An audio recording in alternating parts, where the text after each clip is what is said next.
Kviečiu jūs įsivaizduoti, o dar geriau išeiti į kiemą ir įsivaizduoti. Įsivaizduokit pakylantį lengvą vėją. Ta vasaros vėją, kuris priverš visus medžius maloniai ošti. Ta momentą, kai sekundžiai sustojat ir pagalvojat, kad faina yra sekundžiai įsiklausyti į aplinką. Kol jūs medituojat, ant laukinio stalo nuvirta keli popieriniai puodeliai, o vienkartinės servetėlės nuskrido į patvorį. Su lengvu vėju įsivaizduokit ir lengvą vasaros lietų. Po kiemą pasklins žiedų kvaps ir kažkur lengvai garuojantis žvyrkelis. Ant maikės ar marškinių nukritę keli lašiukai praktiškai iškart išgaruoj, o moteris su kokybiškais makiažais dar net nesuk galvos. Dabar padidinkit tą vėją iki vidutinę vėją.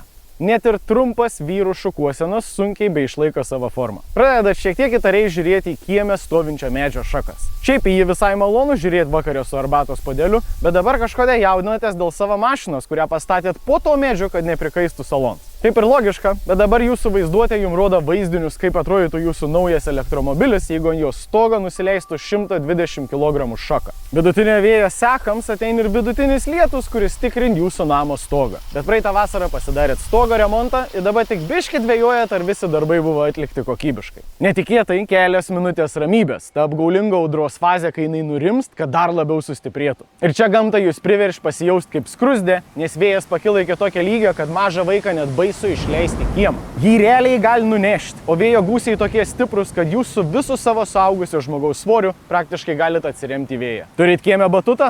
Turėjot kieme batutą, nes nuo kažkurio momento batuts labiau apsiėmė aitvaro funkcijas. Jūsų pintų lauko baldų komplektas dabar labiau yra jūsų kaimyno lauko baldų komplektas. O ta baldų perleidimo akcija kaimynui jums kainavo tik skylę tvoroj, kol baldai skrido per ją. Su mega vėju atėjo ir mega lietus. Jeigu vėjas jau labai rimtai tikrint jūsų stogo pritvirtinimo kokybę, tai lietus leidžia iš karto suprasti, kur yra probleminės vietos. O neduok dieve lietus sugalvoja iškris stambios krušos formai. Su savo saulės panelėm galite atsisveikinti. Bet bėdas ne tik viršui, bėdos yra pačioj. Atsimenat, kai su rangovu derinot sklypo darbus, rangovas jums sakė, retai būn tiek lietaus, bet jeigu bus, visas vanduo bandys bėgti link namo. Kai išgirdot, kad papildomi darbai kainuos 3000 eurų, jūs surizikavot ant to retai būn. Tai dabar tas retai būn yra apsiėmęs kaupimo bateriją ir visus kitus daiktus, kuriuos jūs nugrūdot į sklepą. Šitą kataklizmą sklepė išgyvens tik ta oldschoolinė bulvių tarka. Nelabai kokią vasarą, bet tokias jau tos lietuviškas vasaros. Vieną minutę sėdit kieme su šalto alaus, o kitą minutę šaltis bėgi jums per nugarą, nes jūs bandot įsivertinti,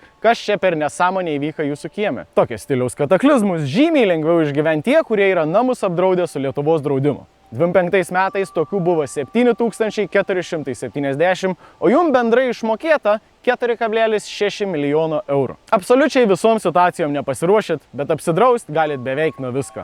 Geros vasaros.